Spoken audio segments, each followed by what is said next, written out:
এই ভিডিওটা দেখে আমি আচরিত হয়ে গেছি। দেখেন একটা গাছের থেকে কি হয়ে যায়। আপনারা খালি ভিডিওটা ভালো করে দেখেন।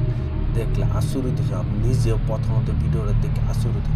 গাছের থেকে দেখেন, গাছের থেকে কি হয়ে যায় মানে কে কিসের মতন হয়ে যায় আমি মানে বুঝবারই পারি না।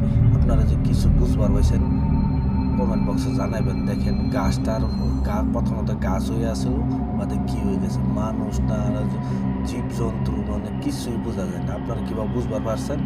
তো বুঝতে পারছেন কমেন্ট জানাবেন। আমি দেখেন আমি কিন্তু কিছুই বুঝতে পারছি না। আরো কত কিছু দেখেন। এই যে একটা দেখেন এটা কি সিল না অন্য কিছু আমি কিছু ধরবার পাইছি না। কিন্তু আপনারা কিন্তু ধরবার পারছেন। দেখেন দেখা তো সিলও নিছেন। এত বড় সিল তো আমি জীবনেও দেখিনি। আপনার কোনোদিন দেখছেন নাকি? এটাও কমেন্ট বক্সে জানাইবেন। দেখেন কত বড় সিল। আমার লাইফে আমি এত বড় সিল দেখি না। এটা দেখেন রোডে রাস্তাতে আইটা